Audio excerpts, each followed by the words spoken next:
Bien, a continuación y siguiendo con el programa, quiero dejar en el uso de la palabra al señor César Guadalupe Mendizábal, presidente del Consejo Nacional de Educación. Él nos va a dar alcance sobre el proyecto educativo nacional al 2036 y el rol de los gobiernos locales. Señor Guadalupe, por favor, adelante.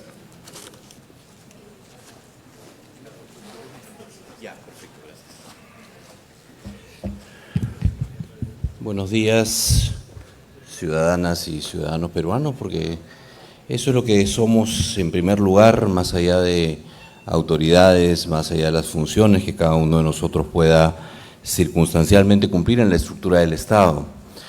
Y lo digo así porque en realidad la educación se trata de eso, de cómo construimos mejores personas, de cómo construimos un mejor país, de cómo construimos mayores oportunidades para todos, de cómo construimos ciudadanía para todos, un espacio de encuentro en el que podamos converger.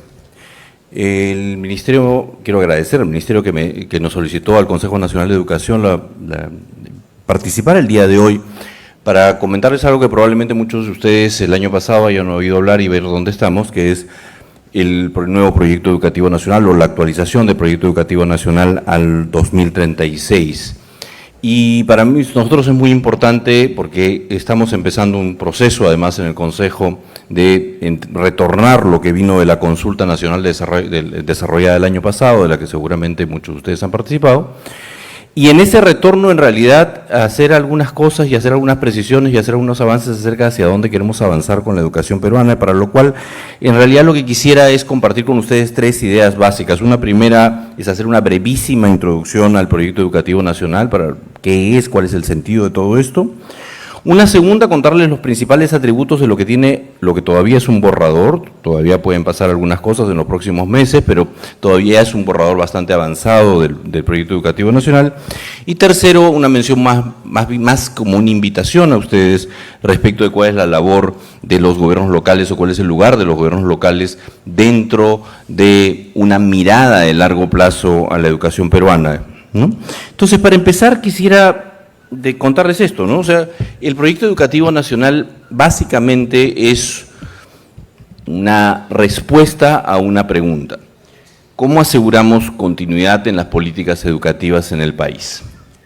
Una de las cosas que nos preocupa a todos, el Ministerio de Educación fue creado en 1935 y a la fecha el promedio de duración de un ministro de Educación en el Perú es más o menos 13 meses, ¿no?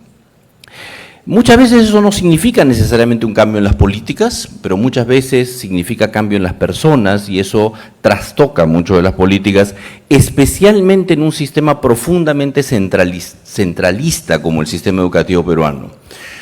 Muchas de las cosas que hablamos reflejan mucho de nuestro centralismo, del que estamos acostumbrados. Muchos de nosotros esperamos que muchas cosas tengan que resolverse centralmente porque no hay ni las facultades, ni las competencias, ni los recursos, ni la cultura, ni la costumbre de resolverlas localmente. Muchas veces en nuestro lenguaje nos traiciona el centralismo. Cuando habla el alcalde Manuel Clavero, que seguramente está basado en Soplín Vargas, uno dice: ay, eso es un sitio muy alejado del Perú. Le aseguro que para él no es alejado porque él vive ahí, para él le queda cerquita. Cuando decimos sitios alejados, estamos definiendo un punto de referencia desde el cual eso es lejos. Si las decisiones se tomaran en Soplín Vargas, Huepilla no estaría lejos. Desde Lima es lejísimos, desde Loreto, desde Iquitos es lejísimos, pero desde Soplín Vargas no. Y desde Huepí menos, ¿no? Entonces, si las decisiones se toman localmente, si los recursos existen localmente, las cosas empiezan a ser distintas. Vivimos en un país que está acostumbrado o que está habituado y que hemos trabajado siempre sobre la base de un esquema profundamente centralista. Y menciono esto al inicio porque hay una parte importante en el proyecto que tiene que ver con esto. Ese centralismo es el que hace, por ejemplo, que los cambios a nivel ministerial sean cambios medio traumáticos en el sistema, porque todo el mundo está esperando que desde el piso 12 del Ministerio de Educación se resuelvan las cosas, de ahí baje al piso 11 y al piso 10 y al piso 8 y al piso 7, de ahí vaya a las direcciones regionales, de ahí vaya a SUGELES, de ahí vaya a las escuelas, y en las escuelas pase lo que se supone que se les ocurrió en el piso 12 del Ministerio, y eso por supuesto nunca sucede. porque la realidad es distinta, porque las personas son distintas, porque las personas tomamos decisiones, porque hacemos la cosa de otra manera. Entonces, en un sistema centralista, como el que hemos tenido desde la creación del sistema educativo peruano en 1905 y desde el establecimiento del ministerio en el 35, es un sistema que es muy frágil a estos cambios, que es muy frágil y muy sensible a estos cambios.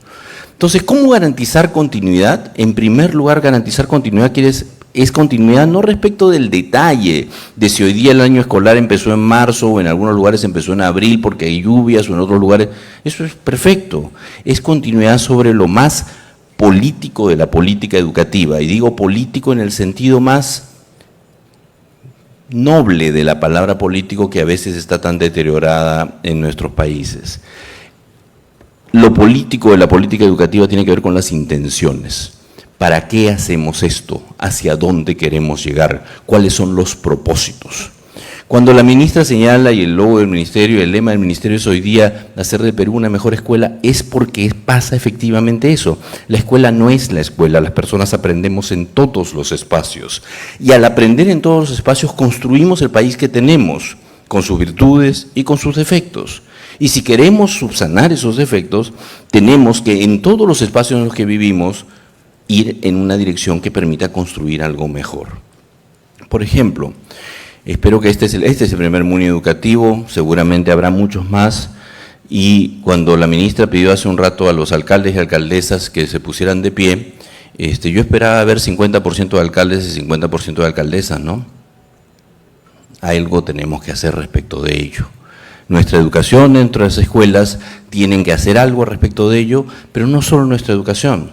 Las organizaciones políticas que postulan a los alcaldes o las organizaciones vecinales que postulan a los alcaldes también tienen que hacer algo de ello. Hay una responsabilidad central en el nivel del Estado. Deberíamos tener una reforma política que plantee los temas de paridad y alternancia, ¿no es cierto? Pero no basta con la ley. Yo puedo hacer muchas cosas que la ley no me mande. Yo puedo agarrar y preocuparme, por ejemplo, por esa disparidad sin necesidad de que la ley me tenga que obligar a hacerlo. Y esa es la manera como construimos un país. Entonces, el proyecto educativo nacional tiene la intención de asegurar continuidad en las políticas educativas, no diciéndole el detalle, haz esto, haz aquello, el día 14 de marzo a las 5 de la tarde tienen que darle la plata del mantenimiento a los directores. No, porque eso tiene que resolverse además en espacios locales, ¿sí?, sino dando una gran ruta que debiéramos sostener sobre la base del acuerdo en el país acerca de eso.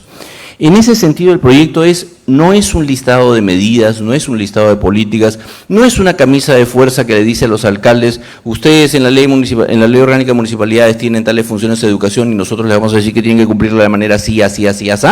Para nada.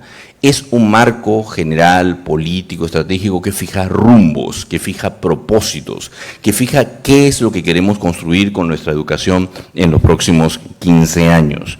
Y eso es básicamente lo que dice la Ley General de Educación en su artículo 7º. Y una resolución ministerial emitida el año pasado que regula todas las políticas de educación dice algo más que es bien importante. Dado que la educación de las personas no empieza ni acaba en las escuelas, la educación no es un problema sectorial, es un problema multisectorial. Esto tiene que ser una política o un marco general para todos los sectores del Estado y de observancia obligatoria para todos ellos.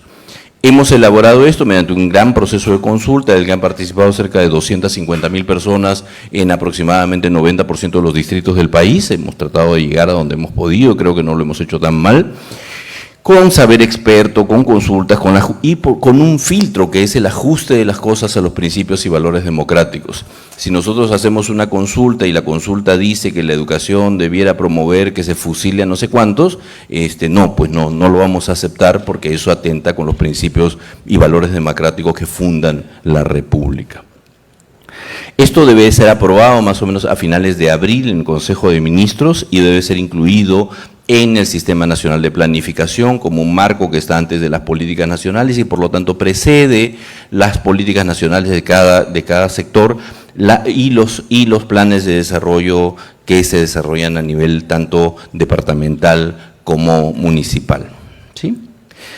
¿A dónde va? En primer lugar, entiende la educación como un derecho humano fundamental de las personas. Esto lo hemos afirmado ya desde la primera versión del Proyecto Educativo Nacional hace 13 años, ¿no? Y eso significa que hay que enfocarse en las personas y en el aprendizaje de las personas y que este aprendizaje se da a lo largo de la vida. Cuando uno piensa en la educación solo como el sistema educativo, perdemos de vista estos 8,5 millones de jóvenes y adultos que no han terminado la educación básica que señaló la ministra, y otros 8 millones más de jóvenes y adultos que, habiendo terminado la educación básica, fueron a una educación básica muy mala y no desarrollaron las habilidades básicas, por ejemplo, de lectura, uso de números, como lo mostró un reciente estudio que se publicó en noviembre del año pasado en El País. Queremos una educación para que esas personas desarrollen su potencial viviendo en una sociedad marcada por la libertad y la justicia, es decir, una sociedad democrática, es decir, queremos construir un país democrático, apostar por este bicentenario e iniciar un nuevo proceso en la vida republicana que efectivamente cumpla la promesa de la vida peruana, cumpla la promesa de la vida republicana y construya una sociedad de personas que somos iguales ante la ley, que tenemos vidas dignas, que vivimos en un espacio marcado por esos dos grandes principios que son la libertad y la justicia. Hay una preocupación, por lo tanto, que es central por la equidad y la inclusión.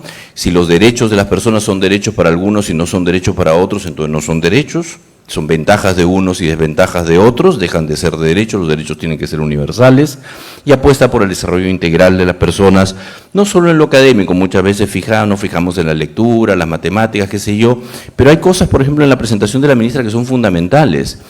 Si el 70% de los estudiantes de segundo de secundaria considera que para resolver los problemas de seguridad del país es bueno tener una dictadura, estamos en problemas. Y ese no es un problema de lectura ni es un problema de matemáticas, ¿no? Hay problemas que tienen que ver con el desarrollo integral de las personas, hay problemas que tienen que ver con la espiritualidad de las personas, y no solo la espiritualidad en el sentido religioso de la palabra, la espiritualidad en el sentido de trascendencia, el sentido de creación, el sentido de goce estético, el desarrollo de la música, el desarrollo del deporte, el desarrollo del autoconocimiento.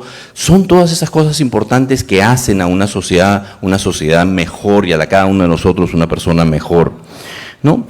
Y la idea es responder a estas cosas desde los desafíos nacionales. En el Perú tenemos un gran problema con la institucionalidad democrática, tenemos problemas de corrupción, tenemos problemas de valores, tenemos una gran riqueza intercultural que no está siendo valorada como riqueza necesariamente, sino más bien como fuente de discriminación y de desventaja, y tenemos preocupaciones todavía por el desarrollo material. En el Perú todavía hay mucha pobreza, hay mucha desigualdad, la economía no es muy productiva que digamos, y entonces hay que trabajar en varios frentes a la vez.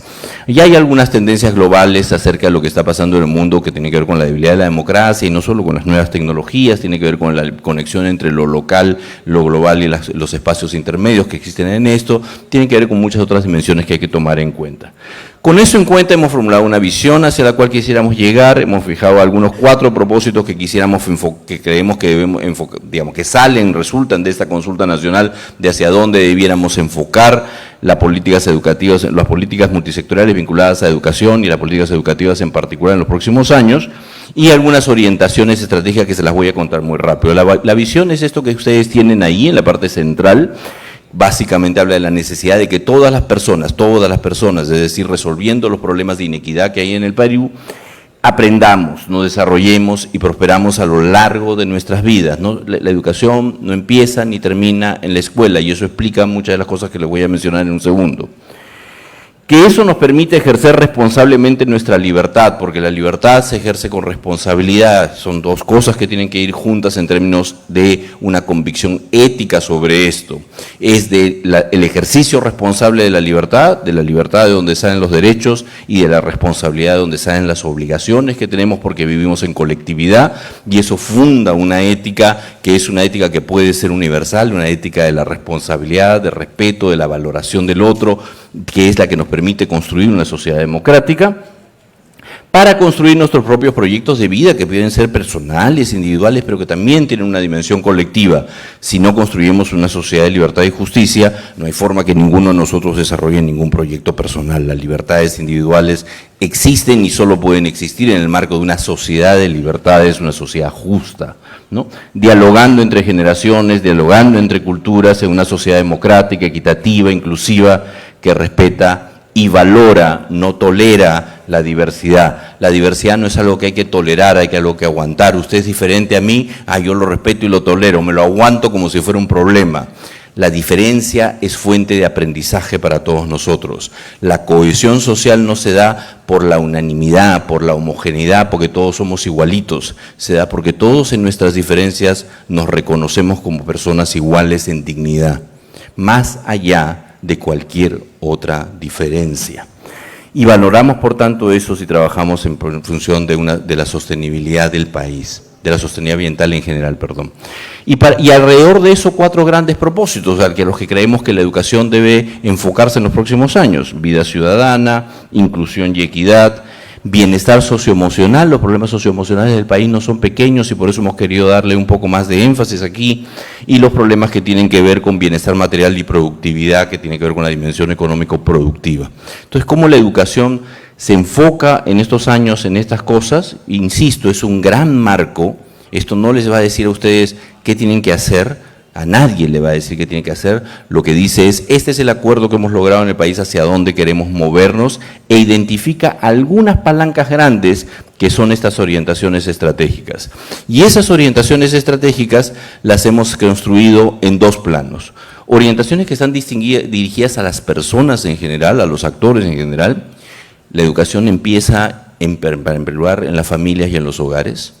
Las familias y los hogares tienen que ser entornos seguros, entornos sanos, entornos donde se promueva la curiosidad de los chicos, entornos donde se promueva la curiosidad, la autonomía y el desarrollo de las personas, entornos donde se promueva el respeto y la valoración de las personas, y el Estado va a tener que hacer cosas para apoyar a las familias y a los hogares para que esto suceda. Dice familias y dice hogares porque muchas personas, jóvenes, adultos o niños, viven en hogares que no son necesariamente resultado de las relaciones de parentesco, albergues, por ejemplo.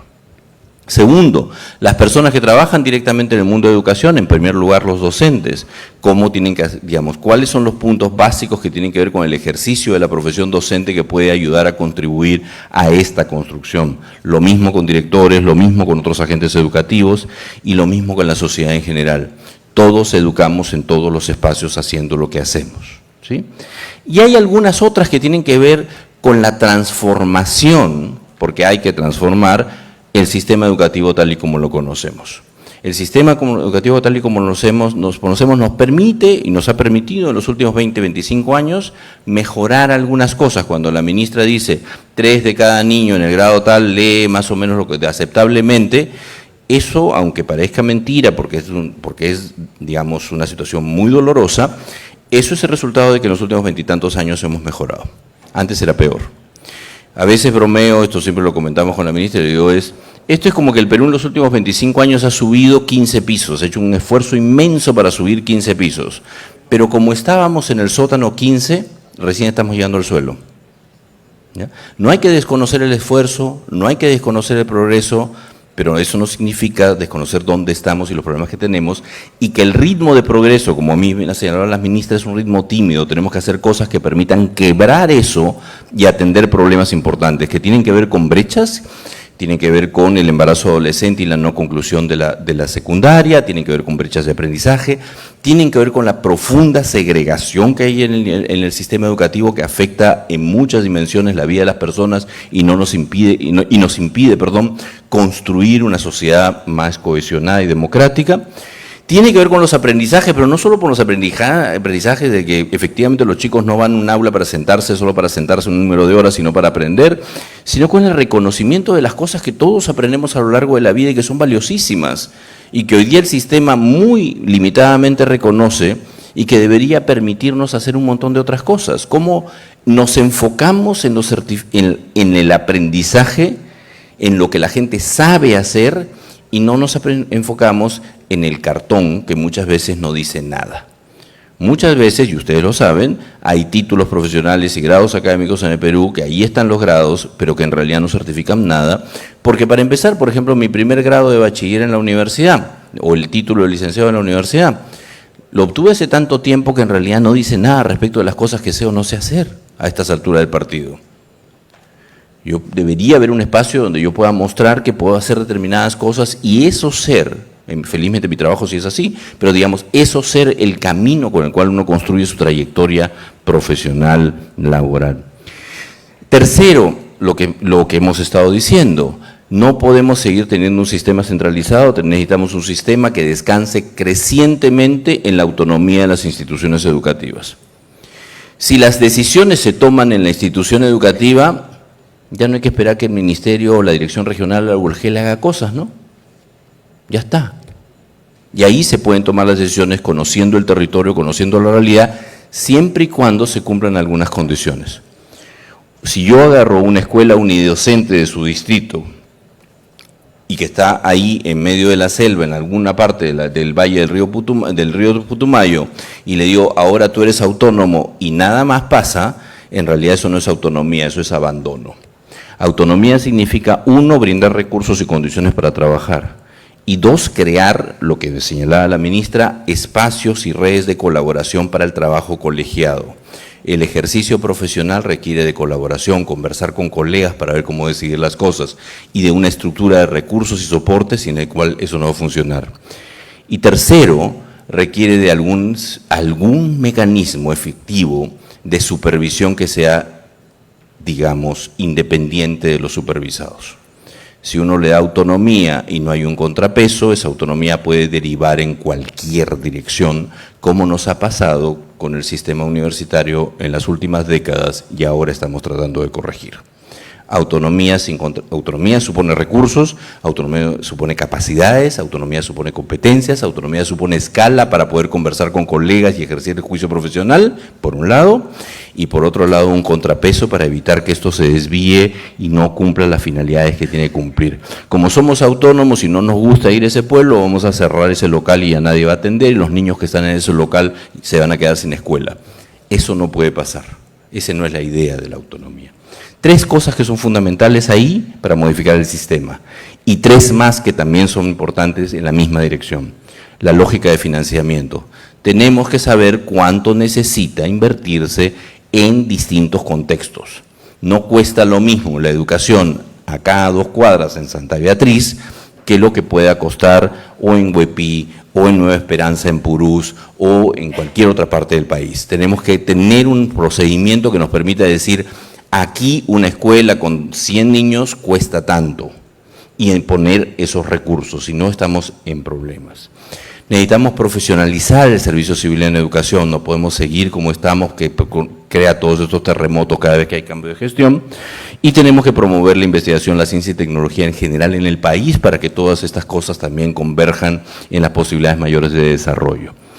Y bueno, esta es la ruta que la voy a pasar, como les digo, en abril el gobierno debe estar aprobando esto y a partir de eso vamos a hacer una campaña más nacional de difusión de las cosas, con versiones más dirigidas a distintos tipos de públicos y actores, como por ejemplo los gobiernos locales, pero lo que quería decirles es cómo se vincula esto con ustedes. Ustedes tienen un conjunto de facultades y competencias que están en la Ley Orgánica de Municipalidades, ¿no es cierto?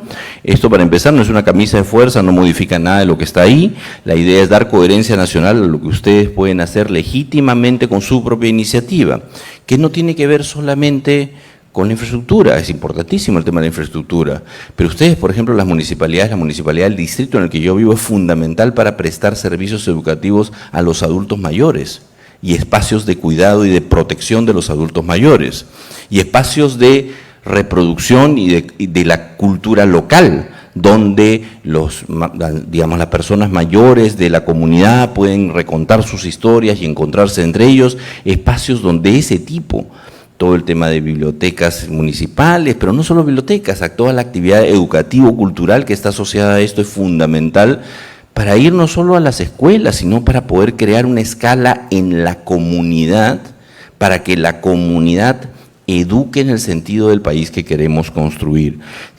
Podemos modelar entonces comportamientos éticos y ciudadanos en nuestros espacios locales. Digamos, muchas veces la gente dice, debería reintroducirse el curso de educación cívica en los colegios. Dígame, ¿de qué sirve un curso de educación cívica de 2 horas a la semana cuando el niño sale a la puerta del colegio y alguien lo coimea o está viendo cómo su padre paga una coima o está viendo las noticias acerca de las cosas que pasan en el Perú todos los días? ¿Qué cosa tiene más impacto educativo? 2 horas a la semana, en la cual le cuentan acerca de que Aristóteles escribió un lindo libro llamado Ética de Nicómaco, o la vida cotidiana como modeladora de comportamientos y de desarrollo de las personas. Y eso es responsabilidad que tiene que pasar en la escuela, pero tiene que ir mucho más allá de la escuela. Y ustedes trabajan con sus entornos locales, ese es el espacio ideal para trabajar estas cosas. Y hay un punto suspensivo al final, porque en realidad esto está abierto para que ustedes tengan su iniciativa, su libertad, su creación, tengan sus propios propósitos, atiendan a sus propias necesidades en función de lo que ustedes identifican y no en función de lo que un documento general pueda decir, que nunca va a poder acoger las cosas más específicas de un contexto local. Entonces, ¿qué es el proyecto nacional? Es un marco, no es un conjunto de medidas, no es una camisa de fuerza. Ese marco debe permitir que si el alcalde de una zona desea hacer 4 cosas y el alcalde de otra zona desea hacer 4 cosas totalmente distintas, perfecto, pero que converjan en propósitos nacionales que nos ayuden a construir y afirmar la democracia en el Perú. Muchísimas gracias.